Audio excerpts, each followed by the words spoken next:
Get lost. तुम कौन होते हो मुझे इस घर से बाहर निकालने वाले? हाँ, ये घर, ये बिजनेस, ये प्रॉपर्टी, ये सब कुछ अब मेरा है, केतन सांघवी का, राइट? और the great great great Keshubhai Sanghavi is finished. Great great great Keshubhai Sanghavi is finished. Ketan, क्या हो गया है तुझे? वाह प्लीज, अब इन सब मामलों में ना ही पड़े तो अच्छा है। अब वैसे भी मैं कुछ कर नहीं सकता, बहुत देर हो चुकी। I am sorry.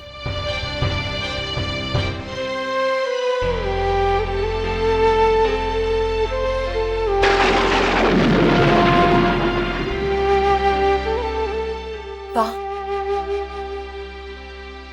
इससे पहले कि केतन कुछ और कर बैठे, हमें कल सवेरे ही जाकर माँ को सारी बातें बता देनी चाहिए। हाँ, तो बिल्कुल ठीक है।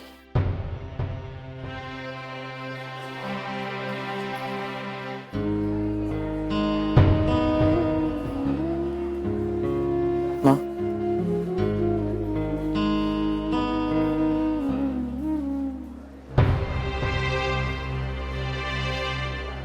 हाँ, आप यहाँ? वो बात ही कुछ ऐसी थी, इसीलिए मैं। क्या बात है, बताइए मुझे। क्या बात है बा? आप इतनी परेशान क्यों लग रही हैं? अरे, मैं सब कुछ बताती हूँ, तुम बैठो तो सही। रितिका, बोलो तो सही, आखिर बात क्या है? केतकी भाभी, केशु को होश आ गया? कैसी तबीयत है अब उनकी?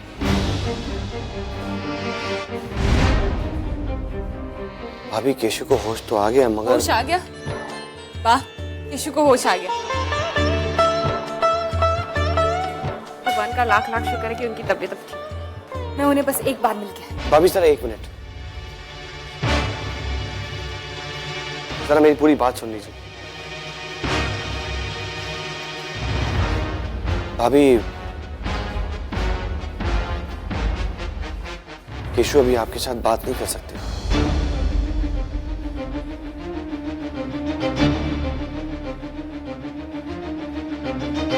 उनका पूरा शरीर पैरालाइज हो चुका है।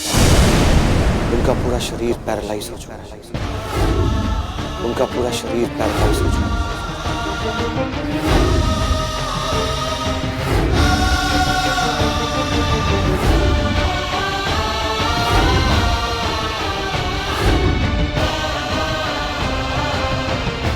नहीं, ऐसा नहीं हो सकता। ये क्या कह रहे हो तुम? अभी तो तुमने कहा केशु को होश आ गया, अब ये सब। माँ, केतकी, माँ संभालिए अपने आप को।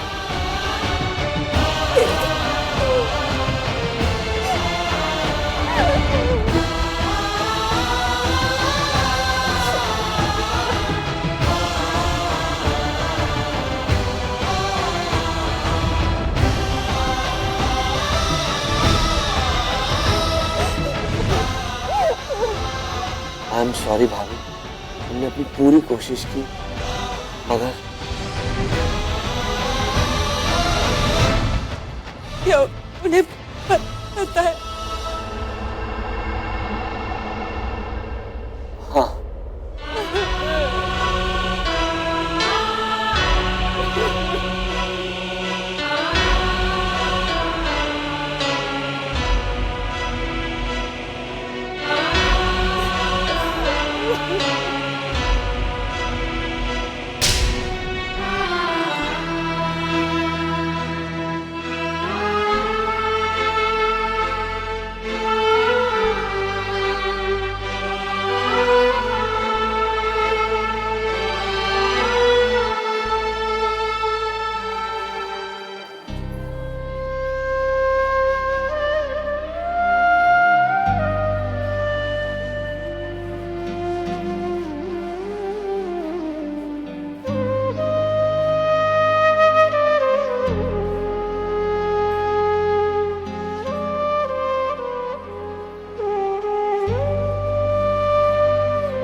कोई बात नहीं,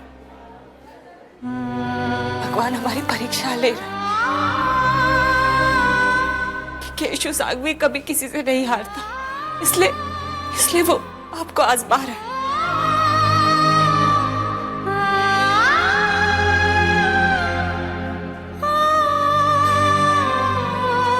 लेकिन हम नहीं हारेंगे केशु, हम कभी नहीं हारेंगे।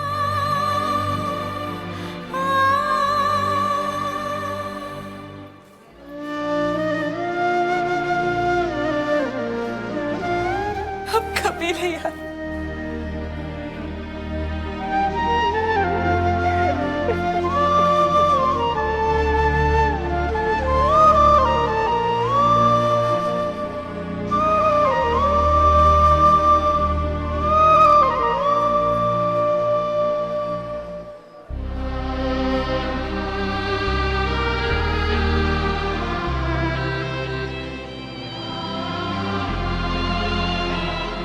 आप ऐसा कर कैसे सकते हैं वकील साहब? इतने सालों से केशव अंकल का सारा कानूनी कामकाज आप संभालते हैं।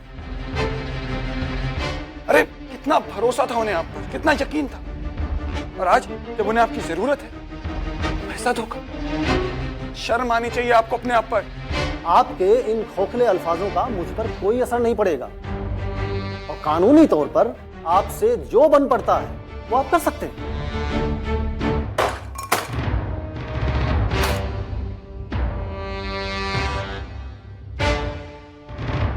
क्या कहा उसने?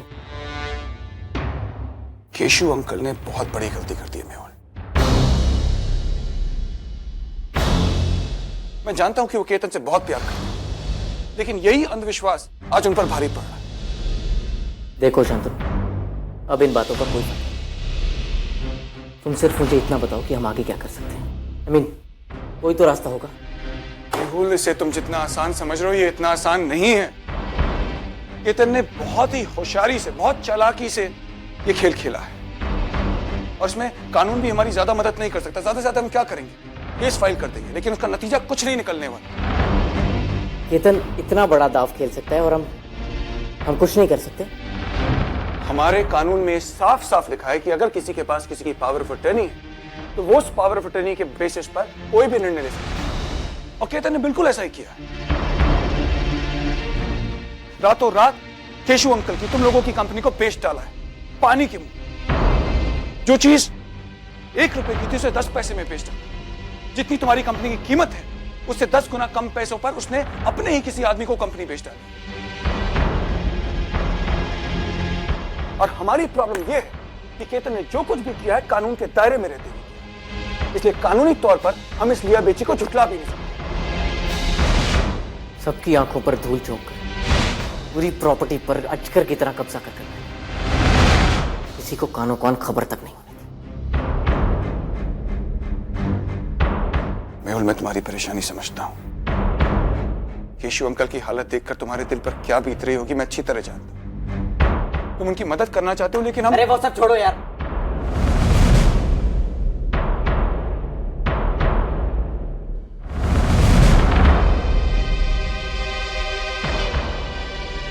I just can't believe this, man. तुम भी इस वक्त जब तुम्हें केशव अंकल के बारे में सोचना चाहिए, तुम भी केतन की तरह ही... गुस्सा तो मुझे केतन पर आ रहा है। इस प्रॉपर्टी पर जितना हक उसका है उतना ही मेरा भी। आखिर मैं इस घर का बड़ा बेटा हूं। मेरे रहते वो ये सब अकेले नहीं लड़ा।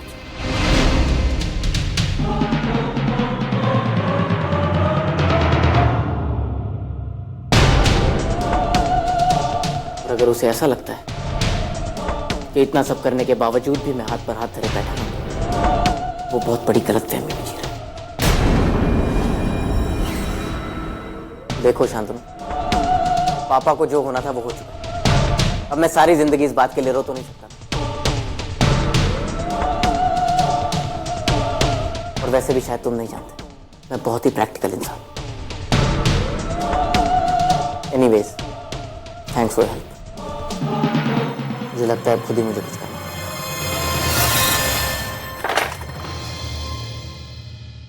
वाह केशव अंकल, इन्हीं बच्चों के गुण गाते थे ना। अगर आज इनकी बात अपने कानों से सुनी होती तो मेडिकल साइंस में इस बीमारी के लिए कोई इलाज नहीं है भाभी जी। ऐसा कैसे हो सकता है डॉक्टर साहब? आज तो हर बीमारी के लिए कोई ना कोई दवाई है, फिर इसके लिए क्यों नहीं है? यहाँ नहीं तो अब्रॉड में। कुछ समय पहले एक ऐसा ही केस आया था हमारे पास। न्यूयॉर्क की एक डॉक्टर्स की टीम ने एक नया ट्रीटमेंट ट्राई किया था, लेकिन भाभी जी वो ट्रीटमेंट तो अभी भी एक्सपेरिमेंटल स्टेजेस पर ही है, सो उसके सक्सेस होने की गारंटी कुछ भी नहीं है।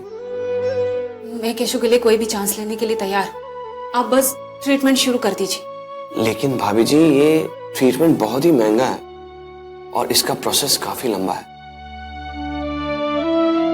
कम से कम 5 हफ्तों के लिए पेशेंट को इंजेक्शन और थेरेपी दी जाएंगी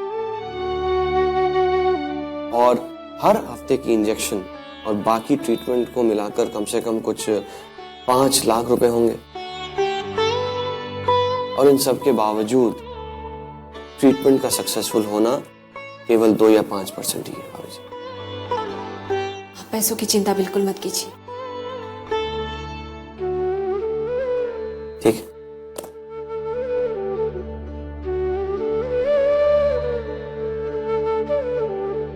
जल्दी से ऊपर आओ, डॉक्टर के केबिन में। हाँ।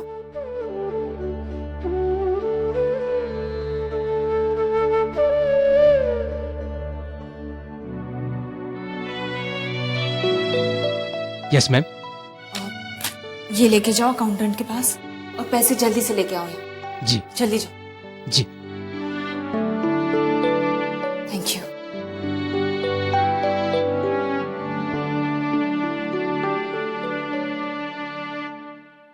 हाँ, वो जो काम बोला था वो करवा लो। केतन, ये क्या लगता है तू चोरी छुपे पूरी प्रॉपर्टी अपने नाम पर कर लेगा और मैं चुपचाप बैठा देखता रहूंगा?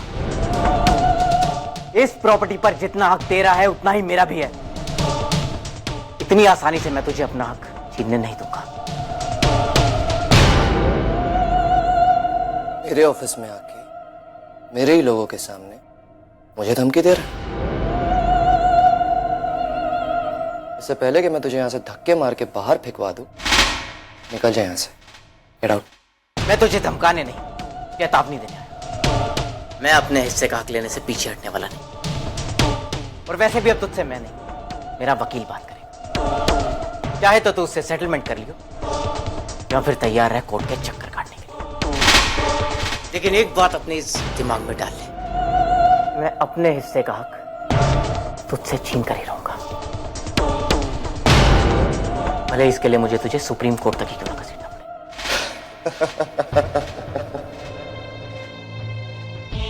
भाई, मैं कोई गैर कानूनी काम नहीं कर रहा। तुझसे जो बन पड़ता है ना तू कर, लेकिन आइंदा से ऑफिस में आने से पहले बाहर जाके बराबर से अपॉइंटमेंट ले और फिर आ। समझा? केतन, वो तो वक्त ही बताएगा कि कौन किससे अपॉइंटमेंट लेता है।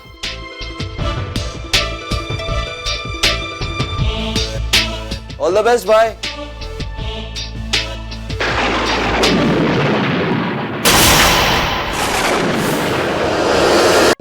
बिल्कुल चिंता मत कीजिए, मेरी अभी डॉक्टर से बात हुई है। उन्होंने कहा है कि एक ट्रीटमेंट है जिसकी वजह से केशु ठीक हो सकते हैं।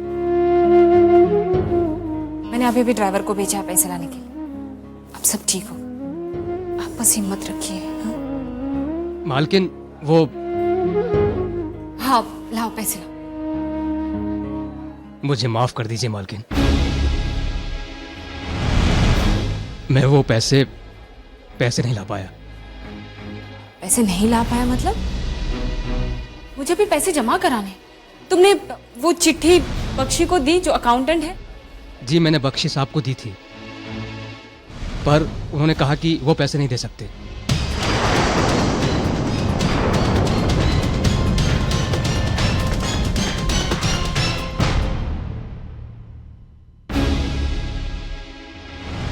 मैडम, आपने ड्राइवर को पैसे देने से मना क्यों किया? आपको मेरी चिट्ठी मिली थी। आप जानते हैं ना वो पैसे मैंने केशु की इलाज के लिए मंगवाए थे।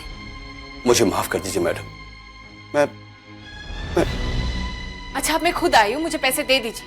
मुझे केशु का इलाज जल्द से जल्द शुरू करवाना है और मेरे लिए जाया करने के लिए 1 मिनट भी नहीं है। मैडम, मैं आपको पैसे नहीं दे सकता। क्या बकवास कर रहे हैं आप? हमारे पैसे आप हमें देने से मना कर रहे हैं। अब ठीक तो है? मैडम, मेरी जिंदगी आपकी कर्जदार है। आपने और सर ने मेरे और मेरे परिवार के लिए इतना कुछ किया है, और मैं आज ये पाप कर रहा हूं। और मैं क्या करूं मैडम, मैं मजबूर हूं। मैं आपको पैसे नहीं दे सकता क्योंकि मुझे आपको पैसे देने से मना किया गया है। मना किया है? केशु के खुद के पैसे उनके इलाज के लिए देने से मना किया है? लेकिन किसने? केतन साहब, केतन साहब, केतन साहब।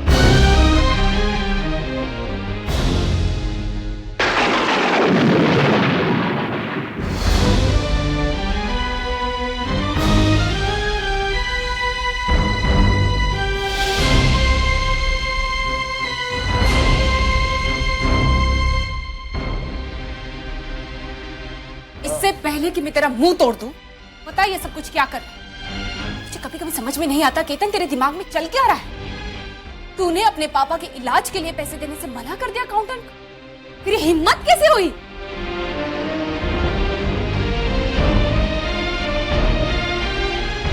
क्यों किया ऐसे? पर तू होता कौन है? ये मत भूल केतन कि अभी भी सब कुछ सिर्फ तेरे पापा का है। इस ऑफिस में खड़े होके तुम मुझे आंखें दिखा रहे हो ना, ये ऑफिस भी तुम्हारे पापा का है। ये जो जिंदगी तू जी रहा है ना केतन, ये तेरे पापा की दी हुई है। सब कुछ सिर्फ तेरे पापा का है। नहीं मां, नहीं है।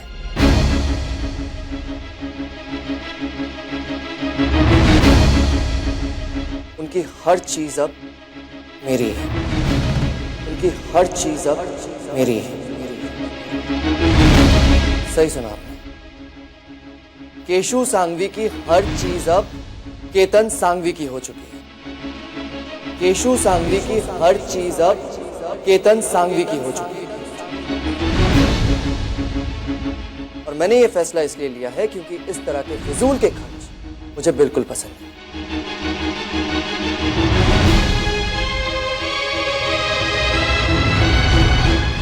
पापा पैरालाइज हो चुके हैं, अब उनका कुछ नहीं हो सकता। ये चीज आप भी जितनी जल्दी एक्सेप्ट कर ले उतना अच्छा, क्योंकि आप भी जानती कि अब कोई भी ट्रीटमेंट कोई गारंटी नहीं दे सकती,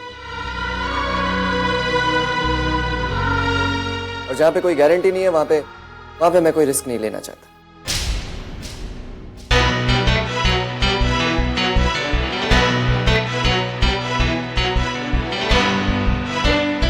मैं इन सारी चीजों पे पैसा बर्बाद करने नहीं दूंगा।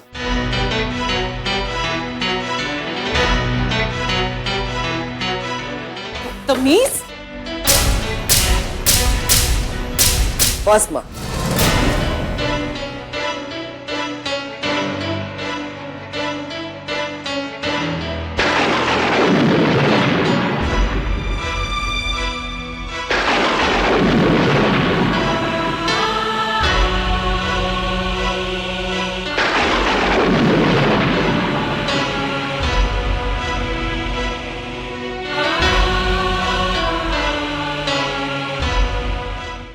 मैं कोई दूध पीता हुआ बच्चा नहीं हूं जिसपे आप जब चाहे हाथ उठाते। आइंदा ऐसी गलती करने से पहले दोबारा सोच लीजिएगा। देखो मां, अब ये बिजनेस मेरे नाम पे है। इसे कैसे चलाना है, कहां पे कितने पैसे लगाने हैं, ये सारे डिसीजंस अब मैं लूंगा। अब वो जमाना गया कि कोई भी आके केशु भाई के सामने 2 आंसू बहा देता था और केशु भाई उसके सामने अपनी पूरी तिजोरी खोल के रख देते थे कि ले लो भैया ले लो। ना, अब नहीं। अगर पापा ने मेरी बात मानी होती, मेरे हिसाब से इस बिजनेस को चलाया होता, तो आज ये बिजनेस 10 गुना ज्यादा हो गया होता। लेकिन नहीं, पापा को तो खैरात बांटने का शौक था। मगर अब नहीं, अब मैं ये बिजनेस अपने उसूलों से चलाऊंगा और मेरे उसूल ये कहते हैं कि जहां पे नफे की थोड़ी सी भी गुंजाइश ना हो वहां पे पैसे नहीं लगाने चाहिए, और जहां पे पापा के ठीक होने के थोड़े से भी चांसेस ना हो वहां पे आप चाहते हो कि मैं आंख बंद करके अपने सारी पूरी प्रॉपर्टी लगा दूं। ये कहां की समझदारी मां?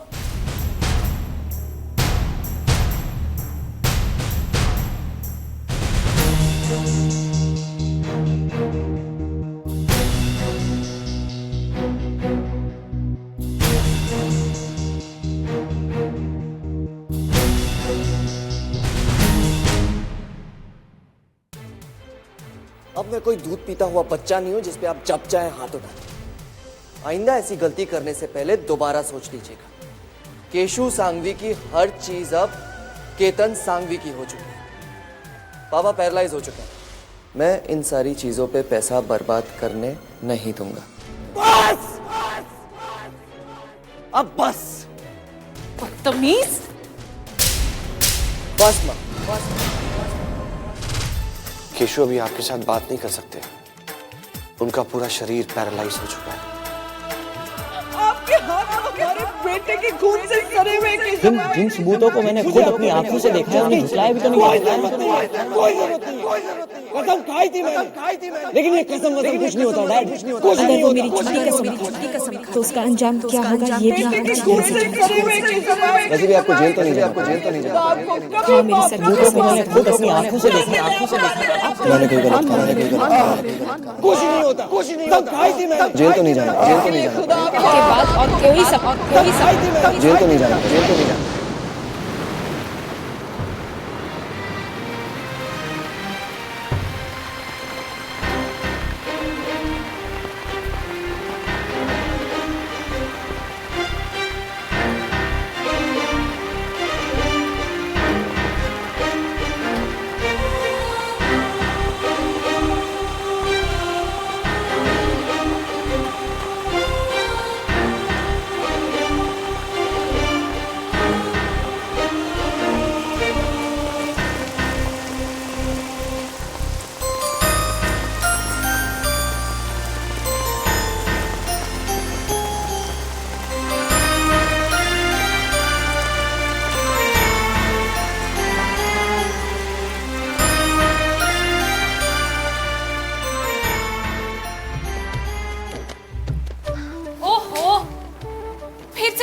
हाँ वो अचानक से बारिश आ गई इसलिए। ओहो केशु, आप भी ना, रोज मैं आपको याद दिलाती हूँ आपको रेनकोट खरीदना है, आप रोज भूल जाते हैं। आज कौन सा बहाना बनाया? वो कहीं आप फिर से? मामा देखो, पापा ने हमारी नई कार दिलाई।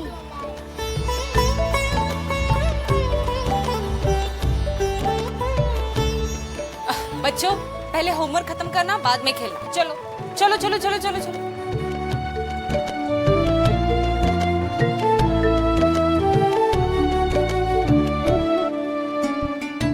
वैसे आपका चेहरा देखकर ही मैं जान गई थी कि आज भी रेनकोट के पैसों से अपने बच्चों के लिए खिलौने लाए होंगे। देखना कितने खुश है वो तुम।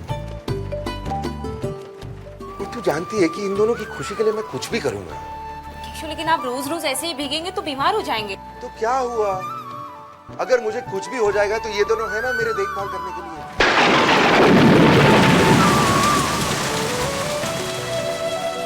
अरे यही तो हमारा भविष्य है। मैं हमारे भविष्य में ही तो इन्वेस्ट कर रहा हूँ, क्या गलत कर रहा हूँ?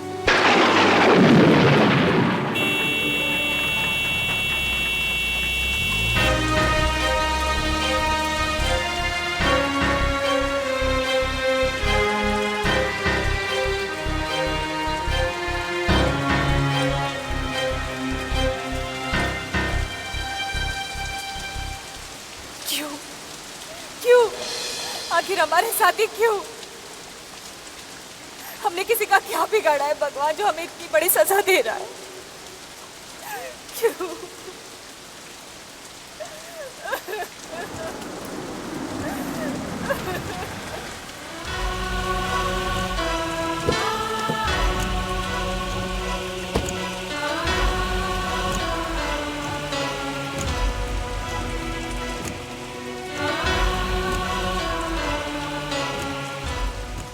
आप आप इस तरह हार गए तो पापा क्या करेंगे? डॉक्टर ने कहा है ना, हमें जल्द से जल्द पैसों का इंतजाम करना होगा, और अगर इंतजाम नहीं हो पाया तो पापा। नहीं, कुछ नहीं होगा केशु को। मैं कुछ नहीं होने दूंगी उन्हें, कुछ नहीं होगा उन्हें।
माँ, मुझे आपसे कुछ जरूरी बात करनी है।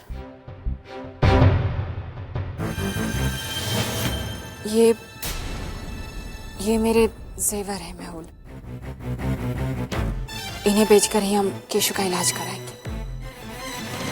माँ, तू चिंता मत कर, तेरे पापा को कुछ नहीं होगा। मैं हूं ना। अब जल्दी से ये ज्वेलरी लेके जाओ, बेच के पैसे लेके आओ।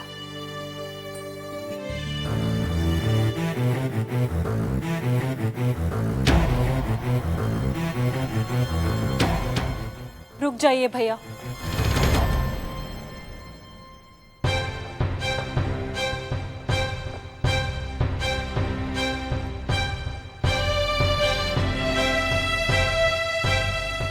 ये लीजिए। उर्वशी, ये क्या कर रही हो तुम? तुम पागल हो गई हो? प्लीज माँ। शायद ये सब करके मैं अपने पति के पापों का कुछ तो प्रायश्चित कर सकूं।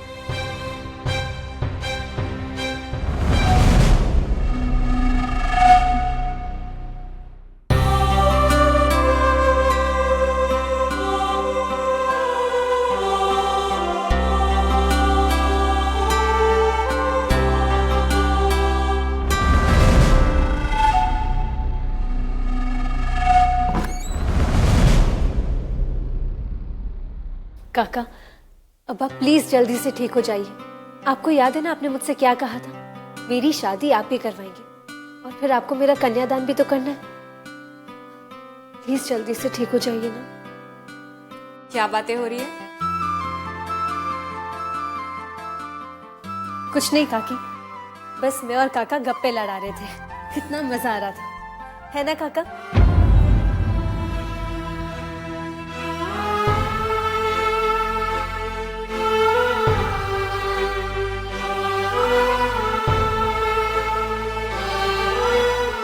काकी, आप बैठिए ना, मैं आपके लिए कॉफी लेकर आती हूँ।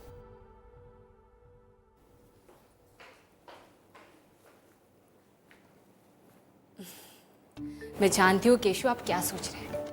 आप यही सोच रहे हैं ना कि अच्छा हुआ मैं टाइम पर वापस आ गई, वरना नंदिनी तो घंटों बातें कर सकती है। वैसे एक बात कहूँ, मेरी डॉक्टर से अभी भी बात हुई है। उन्होंने कहा कि आपकी सेहत में बहुत प्रोग्रेस है। अब आप बहुत जल्दी ठीक हो जाएंगे और फिर हम साथ साथ घर लौटेंगे।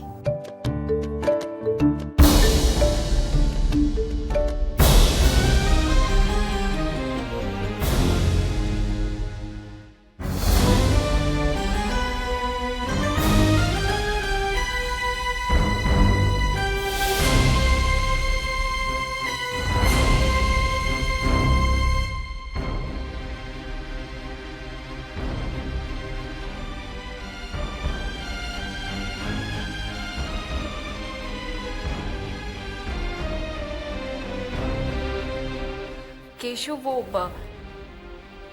रोज रोज हॉस्पिटल आना पड़ता है ना, इसलिए मैंने खुद ज्वेलरी निकाल के रखी है। अलमारी में सेफ रखी है मैंने। बस आप ठीक हो जाइए फिर दोबारा पहनूंगी। और वैसे भी मेरा असली गहना तो आप है, बस आप जल्दी ठीक हो जाइए।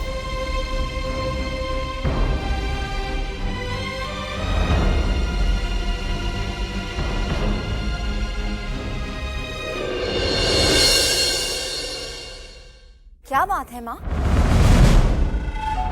आप किसी गहरी सोच में डूबी हुई हैं। क्या हुआ? कुछ नहीं बेटा, मैं तो बस सोच रही थी कि तेरा पति और तुम दोनों कितने भोले हो। क्या मतलब है आपका माँ? सीधी सी बात है, सारी प्रॉपर्टी तो केतन ने हथिया ली। अब बताओ मुझे, तुम्हारे लिए क्या बचा है? माँ प्लीज, इन बातों के लिए ये वक्त नहीं है। और वैसे भी हम लोग कर ही क्या सकते हैं, आप ही बताइए। बहुत कुछ कर सकते हो अगर करना चाहो तो। अगर ठंडे दिमाग से सोचकर कदम उठाओ तो अभी भी सब कुछ खत्म नहीं हुआ है। क्या मतलब है आपका?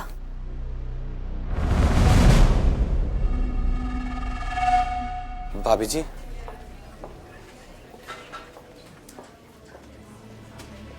भाभी जी मैं समझ सकता हूँ आप पर क्या बीत रही है और मुझे आपको बार बार कहना नहीं चाहिए, लेकिन भाभी जी इंजेक्शंस के लिए पैसों की जरूरत तो पड़ती है ना।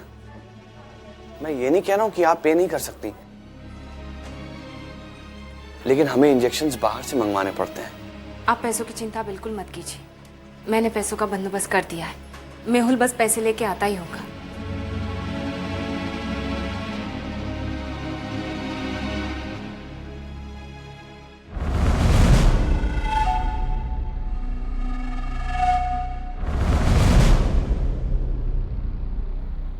माँ से कहो पैसों का बंदोबस्त हो गया। माँ तो नहीं है, वो उसी वक्त हॉस्पिटल चली गई थी। चलो ठीक है, मैं खुद ही पैसे माँ को देकर आता हूँ। रुको मेहुल, इतनी जल्दबाजी मत करो।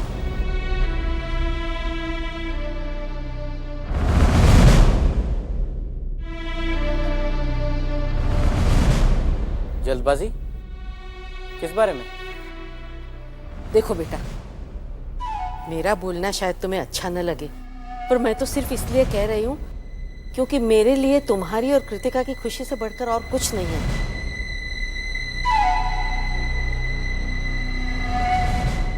मेहुल, मैं जब से यहाँ आई हूँ ना, तब से देख रही हूँ कि तुम्हारी अच्छाई का फायदा उठाया जाता है। अरे तुम इस घर के बड़े बेटे हो, तुम कुछ बोलते नहीं हो, इसका मतलब ये तो नहीं ना कि हमेशा तुम्हें ही बलि का बकरा बनाया जाए। आखिर तुम्हें भी तो हक है तुम्हारे खुद के बारे में सोचने का। साफ साफ बोलिए क्या बात है? वो मैं ये कहना चाहती हूँ कि सारी प्रॉपर्टी पर तुम्हारे भाई ने कब्जा कर लिया, तुम्हारे लिए क्या बचा? ठेंगा। कम से कम इन पैसों को तो हाथ से जाने मत दो। तुम्हारी बाप की कमाई में बराबर का नहीं, लेकिन ये छोटा सा मामूली सा हिस्सा तुम्हारे हाथ में आया है, उसे भी गंवा दोगे? फिर क्या करोगे बाद में? सोचो जरा, तुम्हारे अपना परिवार है, तुम्हारे बेटे का भविष्य तुम्हारे हाथ में है। मम्मी, केतन की हरकतों पर गुस्सा मुझे भी है, लेकिन इस वक्त हमें पापा की बात। मेहुल, माँ बिल्कुल ठीक कह रही है। भगवान ने पापा की जान बचा ली है ना, आज नहीं तो कल वो पूरी तरह से ठीक हो ही जाएंगे। लेकिन अगर आज मैं तुम्हें ये सारे पैसे दे देती हूँ तो फिर हमारे पास क्या बाकी रहेगा? कुछ नहीं। हम एक एक पैसे के लिए केतन के मोहताज हो जाएंगे। मेहुल, ये पैसे हम अपने पास ही रखते हैं, हमें किसी का मोहताज नहीं होना पड़ेगा। प्लीज ये बात समझने की कोशिश करो। नहीं कृतिका, ये पैसे माँ के हैं। ठीक है मेहुल, हर बात में माँ माँ माँ। तुम कब तक अपना माँ का दामन पकड़े रहोगे? कभी तो अपने दिमाग से सोचा करो। ठीक है मेहुल, तुम्हें अपने पापा की सेवा करनी है ना, करो। और इस बात का इंतजार भी करो कि कब केतन आएगा और तुम्हें और तुम्हारी माँ को धक्के मारकर इस घर से बाहर निकाल देगा। लेकिन मैं इस बात का इंतजार नहीं करूंगी। मैं आज और इसी वक्त ये घर छोड़कर जा रही हूँ। तुम्हारा दिमाग तो ठीक है ना कृतिका? ये क्या पागलपन है कृतिका? मेहुल, मैं ये बात जान चुकी हूँ कि तुम्हारे ऊपर अपने माँ बाप और पूरे घर की जिम्मेदारी है, और मैं तुम्हें ये जिम्मेदारी निभाने से मना नहीं कर रही हूँ, लेकिन मैं भिखारियों की तरह इस घर में नहीं रह सकती, और ना ही मैं इस बात का वेट कर सकती हूँ कि तुम्हारा भाई आए और धक्के मारकर मुझे इस घर से बाहर निकाल दे। बेटर यही होगा कि मैं इसी वक्त इस घर से चली जाऊं। ठीक है?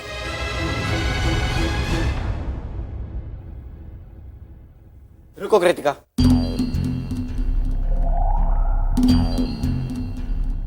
तुम यही चाहती हो ना कि हम ये पैसे माँ को ना दें?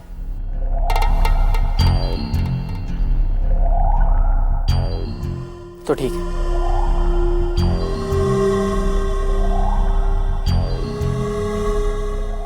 अब हम ये पैसे माँ को नहीं देंगे।